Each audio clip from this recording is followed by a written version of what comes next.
Hey everybody, fans of the Loud House, welcome back to another Loud House Critic Revisit episode of Season 1.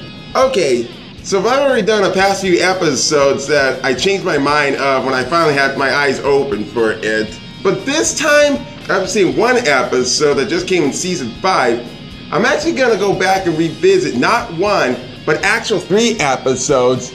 And they're much centered around Lou Ann and what else? April Fools. So we can actually get started with April Fool's rules. So the last scale when I gave this one, when I reviewed it, even when I had my voice kind of changed in that one, well,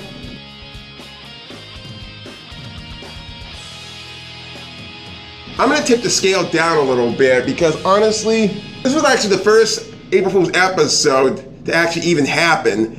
And I know a lot of people did not like this episode, but somewhat I'm kind of in between with this one because I was almost ready to laugh with this episode because it was an April Fool's episode and it's around one of my favorite characters, Lou Ann. And with this being said, this is the first time that we ever see the parents don't do shit about it. Like, they just don't do anything to punish this girl for April Fool's.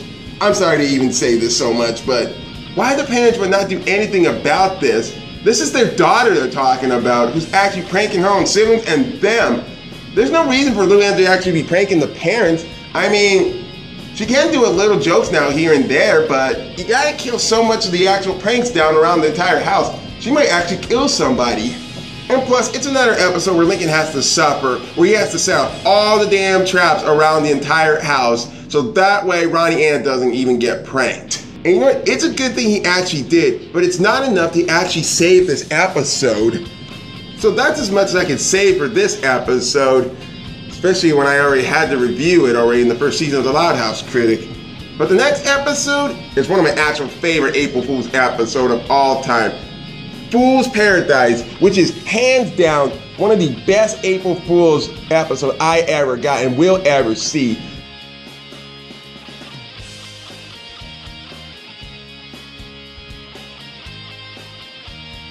I mean, there were a few things that were a little unpredictable, but somewhat it actually works this way. Because honestly, I had no idea that Lou Ann would actually stalk them the entire time. And once more, I didn't even know the dad was actually in on it.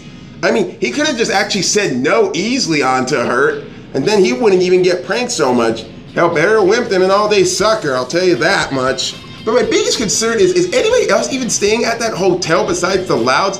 Because I don't think I've actually seen anyone actually there in it.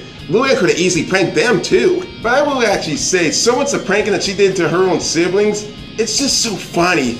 I actually laughed harder than I did with April Fool's rules. Especially with a few things about Luna falling in Jell-O. Do you have Jell-O? Do you have Jell-O? Do you have Jell-O? Do you have Jell-O? Do you have Jell-O?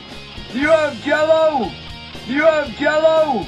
Lana being allergic to pie, and even one of my favorites that got me laughing is Lucy turning white.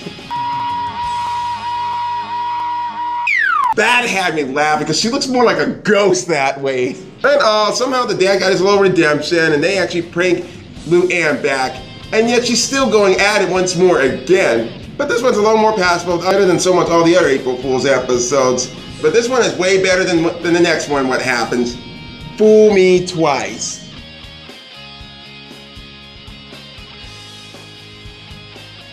Okay, so I actually complained about this one so many times about this one not being the best April Fool's episode. Well, that's because it isn't. One, the Loud siblings are still trying to get away from Lou Ann, which they have no control over her, which some of the parents could have actually done besides being a bunch of cowards.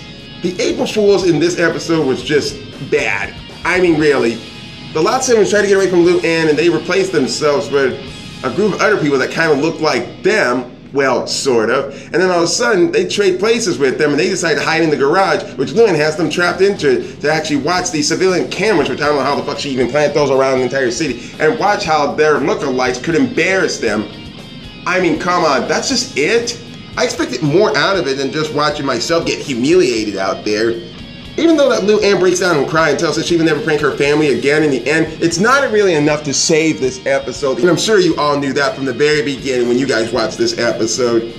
And I probably should actually bring this episode up, even though this is not in the first season, but it deserves to be talked about again anyway. Silence of the Lou Anns. So anyway, I know a lot of people who actually like this episode. Me, I'm actually okay with it. Like I explained before, some of the prankings around were not even Lou Ann's at first, and yet she was indeed to help Lincoln out, even though she had a little redemption after what she did in Fool Me Twice. But the real perpetrator behind it was Lily. Fuck you! Okay, I'm not gonna lie. I actually hated part of this episode because Lily being the antagonist, and she was way out of character on this one. Because each character of the Loud sibling have their own distinct personalities. I shouldn't have to even tell the list about it. You already know what they're best known at doing.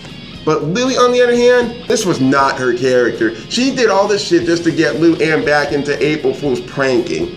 Come on. This is not how Lily behaves. But I still would watch this and Fool's Paradise again. Although I wish Chandler could have actually been the real prankster in Silence of the Luanns. So this is much my revisit of the Loud House Critic of Season 1 episodes. I hope I actually smooth some bumps out on the road for you guys about these ones. Because like I said, I was just starting up to be the Loud House Critic in the first season until I got a hold of it and studied Muffin. I won't do all the episode revisits in Season 1 that I actually did, but there are a few episodes that I have to revisit to fix my scale about what I really think of the episodes. This actually has been a revisit, and I'll see you guys the next time.